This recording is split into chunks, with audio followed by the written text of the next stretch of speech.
Salut à toutes et à tous, on se retrouve aujourd'hui pour une nouvelle vidéo des Tolkien Daily, sur le thème d'un des personnages les plus puissants de la Terre du Milieu, Galadriel. Commençons tout de suite.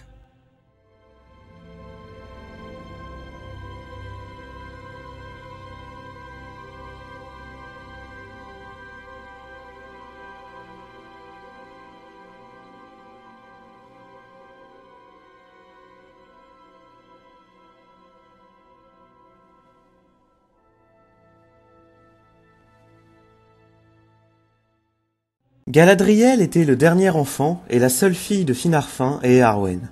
Née en Valinor, elle y était réputée pour la beauté inhabituelle de sa chevelure, qui était d'or comme celle des Vanyar dont elle était issue par sa grand-mère paternelle, mais avec des reflets argentés qui y dansaient également, héritage des Teleri auxquels appartenait sa mère. Elle était une femme forte, de corps comme d'esprit, et elle s'opposa souvent à son cousin Fëanor. Après la destruction des deux arbres, elle choisit de se joindre à l'exil des Noldor, désireuse de poser les yeux sur les vastes espaces inexplorés de la Terre du Milieu et de s'y tailler un royaume. Elle suivit donc son oncle Fingolfin, lutta aux côtés des Teleri lors du massacre d'Alcalondé et, après la difficile traversée de l'Elcaraxé, détroit glacé qui séparait Aman de la Terre du Milieu et où de nombreux Noldor périrent, elle s'établit au royaume elfique de Doriath, où elle épousa Celeborn, un parent du roi Élu-Thingol. Galadriel vécut en Doriath, recevant l'enseignement de Melian, femme de Thingol, jusqu'à la chute du royaume.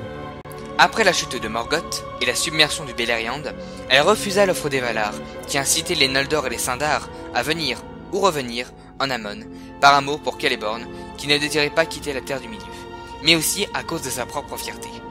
Aussi franchirent-ils l'Eredluin et s'établirent-ils dans les collines d'Evandil, autour du lac Nérial, entourés d'une suite de Sindar et de Lekandi.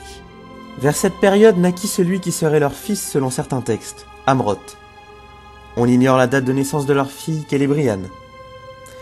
Mais Galadriel ne tarda pas à percevoir qu'un nouveau mal s'éveillait à l'est. Elle partit donc s'établir en Eregion, où des relations amicales se nouèrent entre les Noldor, notamment Celebrimbor, le petit-fils de Fëanor, et les nains de la Moria. Galadriel commença alors à s'intéresser au royaume de Nandorin, de Lorinand, de l'autre côté des monts brumeux, où elle partit s'installer durant la deuxième moitié du XIVe siècle du Deuxième Âge, tandis que Celeborn restait en Eregion. Ils ne se retrouvèrent qu'après la ruine de l'Eregion, au début du XVIIIe siècle du Deuxième Âge, lorsque Galadriel, se languissant de la mer, alla retrouver son époux, qui s'était installé à Imladris. Ils y vécurent ensemble un moment avant d'aller s'installer en Belfalas, non loin de l'endroit où se dresserait plus tard la cité de Dol Amroth. Avant cela, Galadriel avait reçu des mains de Celebrimbor l'un des 3 anneaux des elfes, Nenya, l'anneau de diamant. Galadriel et Celeborn ne bougèrent plus, sinon pour quelques brèves visites en Lorinand, avant l'an 1980 du Troisième Âge. Cette année-là, les nains de la Moria éveillèrent le Balrog, qui fit fuir nombre des habitants du petit royaume de Lorinand, et entraînant indirectement la mort de leur roi, Amroth. Galadriel et Celeborn s'établirent alors de façon permanente dans le royaume, qui prit le nom de Lothlorien. Leur demeure étant située dans le plus grand des Mélirnes, c'est-à-dire les arbres de la Lothlorien, qui se prononce au singulier Mélorn, du pays, à Caras Galadon. Ils choisirent cependant de ne pas assumer les titres de roi et reine du pays. Protégés par le pouvoir de Neya, ainsi que par l'influence bénéfique de l'Élessar, que Galadriel confia plus tard à Aragorn, la Lorienne resta en paix, et d'une certaine façon, hors du temps. Elle fournit un asile à la communauté de l'anneau, dont les membres reçurent chacun un cadeau de la main de Galadriel. Les plus notables étant la fiole donnée à Frodon, et la boîte de terre, incluant une graine de Malorn, offerte à Sam. Lors du séjour de la communauté, elle sut résister à la tentation lorsque Frodon lui offrit l'anneau unique. Ayant triomphé de cette épreuve, elle revint en Aman à la fin du Troisième Âge, aux côtés des autres porteurs des Trois et de l'unique. Une autre version de l'histoire de Galadriel existe, élaborée par Tolkien durant les derniers mois de sa vie. Dans celle-ci, son départ de Valinor n'étant rien lié à la rébellion de Fëanor, mais étant dû à son désir de pouvoir découvrir la Terre du Milieu.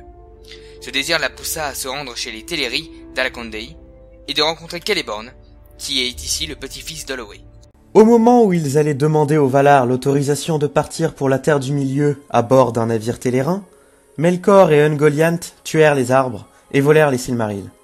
Durant les événements qui suivirent, Galadriel et Celeborn luttèrent farouchement contre les troupes de Fëanor à Alcalondé. Ils parvinrent à leur soustraire un navire, à bord duquel ils firent voile sans attendre l'autorisation de Manwë, qui ne leur aurait par ailleurs probablement pas accordé.